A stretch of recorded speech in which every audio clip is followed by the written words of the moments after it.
જે સભ્યો છે તેઓમાં ખુશી એક ઉમટી રહી છે અને ખુશી વ્યક્ત તમામ સભ્યો કરી રહ્યા છે।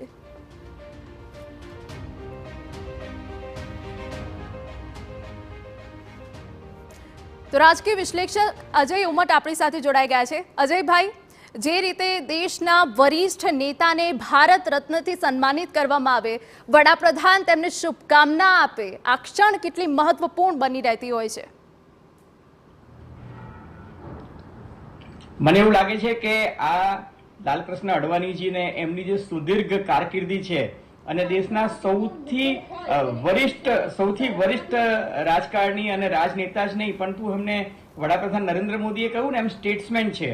સ્ટેટ્સમેન એટલે કે મુત્સદ્દી રાજકારણી કે જે આવનારી ચૂંટણીનું નહીં પણ આવનારી પેઢીનું વિચારે, એ કક્ષાના એક રાજકારણી છે, જેને લીડર ઓફ ઓપોઝિશન થી માંડીને જેની સંસદીય કારકિર્દી લગભગ 35 વર્ષ જેટલી છે, જેને deputy prime minister, leader of opposition, Bharatiya Janata પાર્ટીને જનસંઘથી તમે જુઓ ને તો એમની યાત્રા જનસંઘથી માંડીને આજ દિન તક હું માનું છું કે અવિસ્મરણીય છે। અને જેને કહેવાય ને કે આવી કોઈ જોટો જડે તેમ નથી લાલકૃષ્ણ અડવાણીનું જે જાહેર જીવનમાં એમનું યોગદાન છે। અને એક મજાની વાત કહું કે એમને કારકિર્દીની શરૂઆત એક શિક્ષક તરીકે કરી હતી। શિક્ષક કભી સાધારણ નહીં હોતા અને ત્યારબાદ એ પત્રકાર બન્યા હતા। મુંબઈમાં એમને ફિલ્મી પત્રકારત્વ પણ કર્યું છે, પત્રકારત્વમાં ફિલ્મોનું વિવેચન પણ કર્યું છે અને રાજકીય કટારો પણ લખી છે। એટલે એક પત્રકારને પણ આ સન્માન મળ્યું છે, એથી પણ હું બહુ ખુશ છું। બિલકુલ અજયભાઈ, જે રીતે આપે જણાવ્યું, શિક્ષક તરીકે પણ તેઓએ ભૂમિકા નિભાવી છે। પાર્ટીને મજબૂત કરવાની વાત હોય ત્યારે 1984માં 2 સાંસદોની પાર્ટી હતી। હવે એ જ પાર્ટી કે રામ મંદિર આંદોલનનો આખો મુદ્દો જે સંઘર્ષ કરીને આજે સંસદમાં એકલા હાથે લડી રહી છે। હું તમને કહું કે સોમનાથથી અયોધ્યા સુધીની એમની જે યાત્રા નીકળી ત્યારે પત્રકાર તરીકે હું સોમનાથમાં હાજર હતો। મેં એ સંપૂર્ણ દ્રશ્યો જોયા છે। સોમનાથથી અમદાવાદ સુધી એ યાત્રામાં મેં એમની સાથે હું એમનો હમસફર રહ્યો। મેં એમને નરેન્દ્ર મોદીને એ યાત્રાના સંયોજક તરીકે જોયા છે અને એના કારણે સમગ્ર ગુજરાતમાં જે હિન્દુત્વની લહેર આવી હતી અને છતાં પણ અડવાણીજી પોતાની વાણી, વિચાર, વર્તનમાં અત્યંત સંયમી હતા। હું એમને સર્કિટ હાઉસમાં સવારના મળવા જતો તો હું જોતો કે સવારના એક ઉઠી પોતાને બેડ જે છે સરખો કરતા, પોતાની રજાઈ જે છે એને જાતે વાળતા, પોતાના રૂમની સફાઈ જાતે કરતા અને ત્યારબાદ જ ચાનો કપ હાથમાં લેતા। અને બોલવામાં જેટલા મિતભાષી હતા એટલા જ મિતાહારી પણ મેં એમને જોયા છે અને બહુ સંયમી રાજકારણી હતા। તમે વિચારો કે 1970માં પહેલી વખત પાર્લામેન્ટમાં આવ્યા અને આજે આપણે 2024 તો ઓલમોસ્ટ 64 વર્ષનું તો એમનું આ રાજકીય જીવન જે છે એને આપણે ગણી શકાય। અને 1957માં એ લાલકૃષ્ણ અડવાણીજી જે છે એ અટલ બિહારી વાજપેયી સાથે જોડાયા હતા। એટલે ઓલમોસ્ટ 6.5 દાયકાની એમની એક સુદીર્ઘ રાજકીય કારકિર્દી રહી છે અને એમને જ્યારે આ સર્વોચ્ચ નાગરિક સન્માન મળે છે, મને એવું લાગે છે કે દેશ માટે પણ આ એક બહુ મોટી જ ઘટના છે। લોકોને મરણોત્તર આપવામાં આવે એની કરતા જીવતે જીવ આ પ્રકારનું સન્માન આપવામાં આવે છે, એ બહુ સારી વાત છે। બિલકુલ અજયભાઈ, જ્યારે તેમને ભારત રત્ન મળી રહ્યો છે ત્યારે ફરી એક વખત એ બાબત તમારી પાસેથી જાણવા માંગીશ કે જ્યારે રામ મંદિરનો મુદ્દો સામે આવ્યો હતો ત્યારે અટલજી અને અડવાણીજીમાં વિચાર વિમર્શ ઘણા થયા હતા, પરંતુ તેઓ અડગ રહ્યા હતા અને તે બાદ રામ મંદિર આંદોલનથી તેમને રામ રથના સારથી બન્યા હતા। વડાપ્રધાન તેમની સાથે હતા। આ ક્ષણના તમે સાક્ષી બન્યા છો, તો આ સમગ્ર જે સંઘર્ષ રહ્યો છે એ કેવો રહ્યો હતો? જો હું તમને કહું, મારો અડવાણીજી સાથેનો પ્રથમ પરિચય વ્યક્તિગત નહીં પરંતુ પરોક્ષ રીતે જુઓ તો ઇમરજન્સીમાં ઇન્દિરા ગાંધીની જે ટીકા કરી હતી એ ટીકા એમને જડબે સલાક કરી હતી અને ઇન્દિરા ગાંધી સામે બહુ જ અટલતાપૂર્વક રહ્યા હતા। વાજપેયીજી સાથે એમના મતભેદોની શરૂઆત પણ ત્યારે થઈ હતી। નો ડાઉટ વાજપેયીજી, અડવાણી બધા જ ત્યારે ઇન્દિરા ગાંધી સામે લડી રહ્યા હતા, પરંતુ જે લોખંડી પુરુષ તરીકેનું એમનું વ્યક્તિત્વ જે છે ઇન્દિરાજી સામેની કટોકટીની લડાઈ વખતે બહાર આવ્યું હતું ત્યારે ભારતીય જનતા પાર્ટી નહોતી।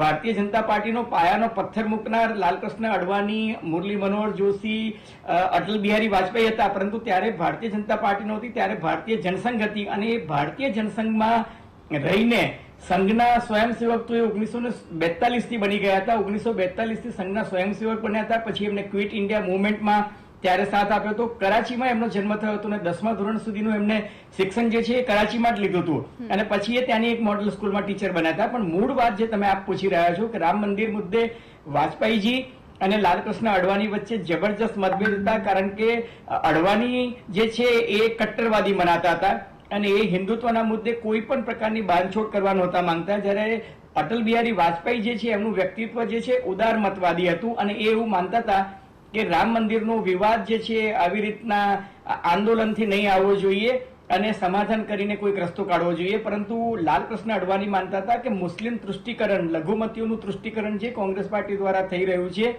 એની સામે અવાજ ઉઠાવવો જોઈએ અને જ્ઞાતિવાદનું જે વીપી સિંઘે જે મંડલ કમંડલનું જે રાજકારણ શરૂ કર્યું હતું કે જ્ઞાતિવાદને વધારો આપીને જે કામ આપણે નિકટના ભૂતકાળમાં જોયું કે નીતિશ કુમાર ને લાલુ યાદવ ને રાહુલ ગાંધી કરી રહ્યા હતા, એનો વિરોધ કરવા માટે પણ લાલકૃષ્ણ અડવાણીએ વિચાર્યું હતું કે આ શ્રેષ્ઠ ઉપાય છે કે આપણે હિન્દુત્વની વોટ બેંક જે છે એને સુદ્રઢ કરવી જોઈએ. એટલે એ કોન્ટ્રીબ્યુશન, એ યોગદાન જે છે અનન્ય ગણાશે ભારતીય રાજકારણમાં અને એને આખું એક પેરેડાઇમ શિફ્ટ લઈને આવ્યું ભારતીય રાજકારણમાં. બિલકુલ. અજયભાઈ, અત્યારે ભારતીય જનતા પાર્ટી જે ઐતિહાસિક જીત કે જેનો આશાવાદ વ્યક્ત કરે છે, એ ભારતીય જનતા પાર્ટીને મજબૂત કરવો, આ ભારતીય જનતા પાર્ટીને આજે દેશ સમક્ષ જે દેશભક્ત તરીકે ઉભરી આવવી, એમાં તમામ જે મહત્વપૂર્ણ ફાળો જોઈએ તો એ લાલકૃષ્ણ અડવાણીજીનો રહ્યો છે. 100%. હું તમને એક બહુ જ વ્યંગ્યાત્મક કિસ્સો કહું કે જ્યારે લાલકૃષ્ણ અડવાણી અને અટલ બિહારી વાજપેયી, લાલકૃષ્ણ અડવાણી તો ત્યારે રાજ્યસભાના રૂટથી સંસદમાં ગયા હતા, કારણ કે લાલકૃષ્ણ અડવાણી અને અટલ બિહારી વાજપેયી બંને ચૂંટણી હારી ગયા હતા, લોકસભાની ચૂંટણી હારી ગયા હતા. લાલકૃષ્ણ અડવાણી ચાંદની ચોકથી હારી ગયા હતા અને અટલ બિહારી વાજપેયી જે છે એ ગ્વાલિયરમાં માધવરાવ સિંધિયા સામે હારી ગયા હતા. અને રાજ્યસભામાં જે પાછલા રૂટથી ગયા એને કારણે એમને લીડર ઓફ ઓપોઝિશનનું પદ મળ્યું. ત્યારે બ્રિટિશ પાર્લામેન્ટરી ડેલિગેશન આવ્યું, એને પૂછ્યું કે mister Advani, you are leader of opposition, how many member parliament you have. હવે સામે રાજીવ ગાંધી બેઠા હતા. રાજીવ ગાંધીની પાસે તમે જુઓ 400 થી વધારે સંસદ સભ્ય હતા અને લોકસભામાં ભાજપના 2 જ હતા. ત્યારે અડવાણીજી એમની ટિપિકલ સ્ટાઇલ પ્રમાણે કહ્યું કે look, we have a presence in so many states, અમારી આટલી મતોની ટકાવારી છે અને ઇન્ડિયાની ડેમોક્રેસી કેવી છે, અને એમ કહીને બહુ સિફતપૂર્વક એમને જે જવાબ હતો એ ટાળ્યો હતો. પરંતુ તમે જુઓ કે એ વ્યક્તિ કે જેની પાસે માત્ર 2 જ સીટ લોકસભામાં હતી, એને બ્રિક બાય બ્રિક પાર્ટીને એટલી મજબૂત બનાવી કે આજે લોકસભામાં 30 વર્ષનો જે રાજકીય અસ્થિરતાનો ઇતિહાસ હતો, એમના જ પરમ શિષ્ય જે અડવાણીજીને સૌથી પરમ આદરણીય માને છે, નરેન્દ્રભાઈ મોદીના નેતૃત્વમાં 2014 અને 2019માં સ્પષ્ટ બહુમતી સાથે, 2/3થી વધુ બહુમતી સાથે ભારતીય જનતા પાર્ટી સત્તામાં આવી. એટલે 2 બેઠકથી 2 વખત લોકસભામાં સંપૂર્ણ બહુમતી મેળવી. 2014 પહેલાનો તમે 30 વર્ષનો ઇતિહાસ જુઓ તો કોઈ પણ રાજકીય પક્ષને સ્પષ્ટ બહુમતી નથી મળી અને શંભુ મેળાનું રાજકારણ હતું, જેને કારણે રાજકીય અસ્થિરતા હતી. એ રાજકીય અસ્થિરતા દૂર થઈ અને ભારતીય જનતા પાર્ટી સંપૂર્ણ બહુમતી સાથે, બલકે નિર્ણાયક 2/3 બહુમતી સાથે આવી સત્તામાં. એમાં ચોક્કસ લાલકૃષ્ણ અડવાણીનું પાયાનું યોગદાન છે, જેને કોઈ નકારી શકતા નથી. અને માનનીય વડાપ્રધાન નરેન્દ્રભાઈ મોદીએ તો આજે એમને ભારત રત્ન આપી અને એ વાતની દુહાઈ આપી છે. અને હું ખરેખર લાલકૃષ્ણ અડવાણીજીને અભિનંદન આપું છું. બિલકુલ. અજયભાઈ, તમે અમારી સાથે જોડાયા તે બદલ તમારો ખૂબ ખૂબ આભાર.